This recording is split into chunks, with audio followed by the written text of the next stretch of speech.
Alors, proposition fondamentale, il y a convergence des prix futurs vers le prix spot.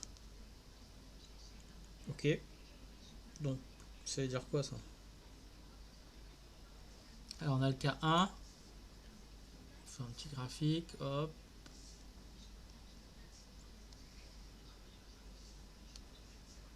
Hop. Ça, c'est le temps. D'accord. Prix. Donc, le prix spot.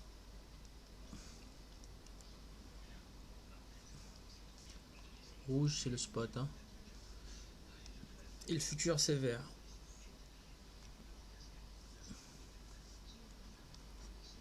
Donc, ça, c'est le cas où le prix futur est supérieur au prix spot. Ok. Après, il y a le cas 2 où, hop, temps, le prix.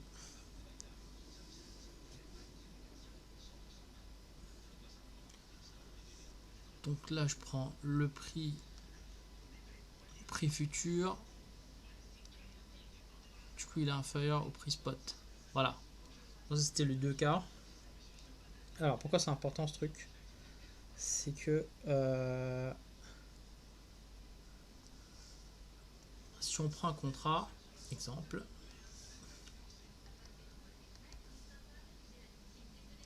on a un contrat là, hop, hop, hop.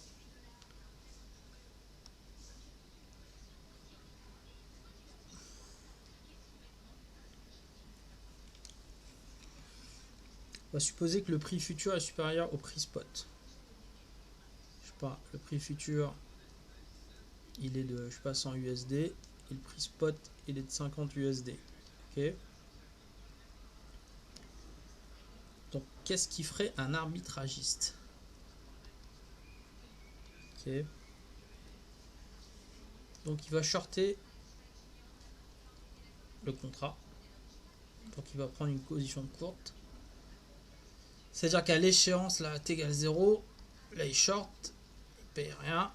Et à l'échéance, il va s'engager à vendre et livrer le truc. Vendre. Bah, à vendre et livrer. Ouais. Ok. Du coup, s'il short le contrat, c'est que. Donc, du coup, l'arbitragiste, s'il short, il faut qu'il achète l'actif. Donc, achat actif. Parce qu'à un moment, il fera livrer. Donc, en flux, moins 50 USD. Donc là, moins 50 USD. Ça veut dire que si il a shorté le contrat, quelqu'un était long sur le contrat. Ça veut dire que quelqu'un s'est engagé à acheter le contrat à 100 USD. Ici. Et maintenant, à l'échéance, il va livrer le contrat. Là, il va livrer. Et va recevoir 100 USD. Donc, bilan comptable de l'opération. 100 moins 50 plus 50 USD de gagné. Voilà, formalisé comme je faisais mes cours en master, c'est un truc comme ça, c'est T égale 0, T égale échéance. Donc achat actif,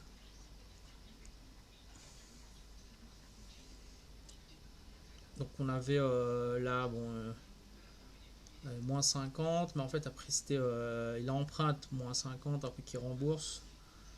Voilà, donc là il short le compta, donc là il a rien à payer. Là il récupère 100. Alors, on peut mettre emprunt. Il emprunte 50 et là on rembourse 50 fois 1 plus t. Bon voilà, c'était ça. Donc c'était le truc, c'était 100 moins 50 fois 1 plus t au taux d'intérêt du marché. Bon voilà, c'était ça le truc.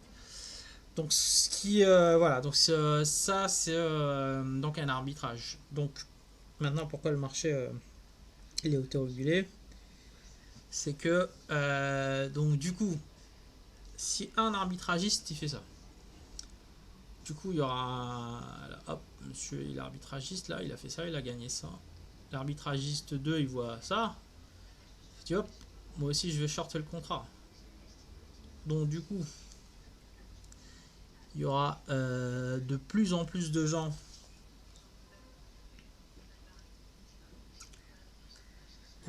qui vont shorter le contrat.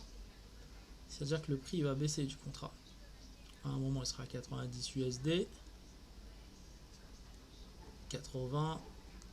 Si tout le monde fait ça,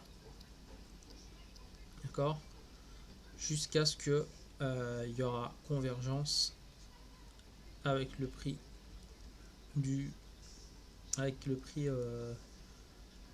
prix spot.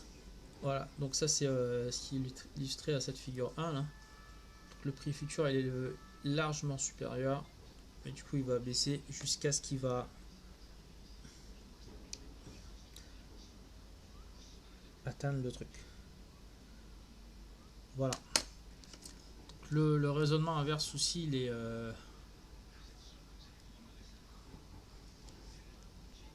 là, si on a le prix au spot qui est de 100 et le prix futur qui est de 50, du coup là c'est totalement différent. Parce que là maintenant, au lieu de shorter, on va prendre une position longue sur un contrat. D'accord. Donc au lieu d'acheter l'actif, on va le vendre. Donc voilà, si je prends une position longue là, t égale 0, c'est à dire qu'à t égale échéance, je m'engage à acheter et à me faire livrer. D'accord. Ok. Donc je pense que le truc c'est que prendre une position longue,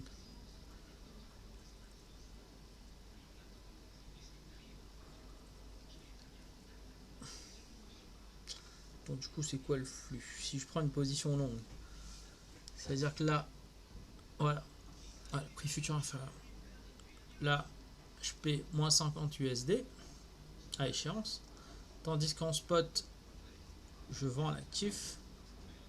Comme en spot il était plus cher, j'encaisse plus 100 USD. Ok. Donc livraison, je paye livraison. Ok. Donc flux 100 moins 50. Voilà. Bon après voilà le flux, ça c'est deux périodes différentes, mais c'est pour simplifier. Donc plus 50 USD. Voilà. Et donc si l'arbitragiste 1 il se met sur une position longue sur un grand nombre de contrats, tout le monde va se mettre en position longue sur un grand nombre de contrats. Tout le monde va vouloir acheter. Donc le prix du contrat il va augmenter. Il va passer de 50 à 60. Cross demande 70 jusqu'à ce qu'il y aura une convergence avec le prix spot de l'actif. Voilà.